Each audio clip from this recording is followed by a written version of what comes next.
What is going on, guys? Welcome to your 56th Java tutorial, and in this tutorial I'm going to be talking about more about polymorphism and how you can have polymorphic arguments and also return types and a bunch of boring stuff like that. But I'll try to make it a little exciting, and maybe I'll tell a funny story. Maybe I won't. I guess you guys are going to have to wait and see. If you've been following my tutorials, the first thing you probably noticed is I made a new class called Fatty. And we need to build this class to demonstrate what Fatty can do to food, tuna, and pot pie. If you haven't guessed, he's going to be eating these classes, because fatties love food, tuna, and pot pie. Trust me, I know firsthand. I'm fat. I love them. So we made this Fatty class. Now let's go ahead and make a simple method in here. It's going to do public void digest, which pretty much means eat. But we can't have eat tuna because eat is already method in here. So we're going to have digest, and as a parameter is going to take a food object. So let's go ahead and type food x, and now we can go ahead and do something with that object. Let's tighten that up a bit. That's what she said. So now we're going to pass in a food object, and when we pass in a food object, we're going to take that object, which is now named x, and we're going to call the eat method to that, and bam, that's all we're going to do. So here's what we can do right now. For example, if we had a food object named Bucky, we can pass in the name Bucky, and then it's going to say, alright, whenever we call Bucky.eat, it's going to say this food is great. So whenever we pass in a food object, it's going to call that food method, which is eat right here. But what you didn't know, or maybe you did if you know Java, what you didn't know is anytime you can pass in a food object, you can also pass in objects of a subclass. For example, you can pass in tuna and pot pie. So since this object, or excuse me, this method has the privilege of accepting a food object as its argument, it can also accept any subclasses such as tuna and pot pie. So, oh, what'd you say? You don't believe me? Well, let me just go ahead and prove it right here. Let's go in our main apples method, and let's go ahead and start making some objects. Let's go ahead and make a fatty object, and we'll name it Bucky because that's me and I am fat. We'll say equals new fatty with no parameters. So what we did here is we created a fatty object named Bucky. And let's go ahead and now, once we can use this fatty class, let's go ahead and give us a way to use the food objects. So let's go ahead and create food. We'll create FO for food objects equals new food. And why do we need to create a food object? Because, first of all, put your semicolons. Get out of my way, box. That's what he said. And I crack myself up sometimes. And why did we need to create this object for food? Well, because this method takes an argument that's a food object, so that's why.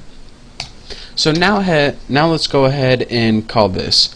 With our fatty object, which is Bucky, because I'm fatty, we'll put Bucky.eat right there.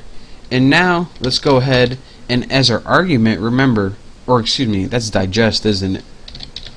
And as our argument for the digest method in our Bucky object, it takes one food object. So we only have this object right here, FO. So let's go ahead and pass that in and see how it works. Okay, run that baby. And it says, this food is great. Wow, that food must be great. Wonder what it is. Probably double cheeseburgers, you fat piece of oh, sorry.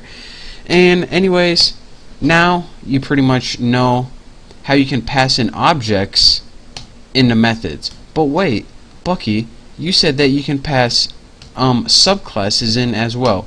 Well, I didn't lie. Anytime you can pass a food object in as a method, as an argument, you can also pass the subclasses, which are in this case tuna and pot pie. So for example, we have this fatty digest method that takes a food object as its argument, but food also has the subclasses of pot pie and tuna. So let's go ahead and make a food, let's name it PO equals new food. Get out of here, and bam, just like that. So not only can we pass in this superclass of food object, we can also copy this because we're lazy, and we can also pass in this object PO, which would be the pot pie. So let's go ahead and run this, and it'll be new pot pie like that. And let's run it and see what we got. This food is great, this pot pie is great. So what point am I exactly trying to make? Well, what we did right here is this. We created an object named Bucky so we can use all the stuff in this fatty class right here. And the only thing is this digest method, so you know, we don't have a whole lot to work with here. We also created a new food object because this digest method, it took a food object as its argument. Now after that we created a pot pie object. Now this pot pie object is a subclass of this food superclass. So anytime this digest method can take a food argument, it can also take a tuna or a pot pie argument as well. So then I proved that to you guys because I know I'm a liar and I had to prove it to you guys. I called that Bucky object with digest is the food object is my argument, and I also called the pot pie object is my argument. So that is pretty much a way that you can have polymorphic arguments, and you can also have polymorphic return types in the same way. So we just went over arguments right here, but you guys can figure out just return any other one if you want. So that's that for this tutorial. Hopefully you guys learned. If you didn't, then you know, I don't know what else to do. Watch the rest of my tutorials, I guess. Oh, disgusting story. I told you guys that. I'll tell you. One of my friends, she went to a well, I don't want to say the name of the restaurant, but she went to a fast food restaurant before, and she got this chicken sandwich, and she bit into it, and it was like creamy in the inside, and she's like, oh cool, like a new cheese on the inside. Must be like a cheese filling or something like that. It tastes like blue cheese or something. Well, anyways, she ended up getting food poisoning, and they found out that in the center of the chicken, it wasn't a filling, it was actually pus in the center of the chicken. So when she bit into it, pus burst out, and she thought it was filling, and she just ate it anyways, and yeah, she got food poisoning.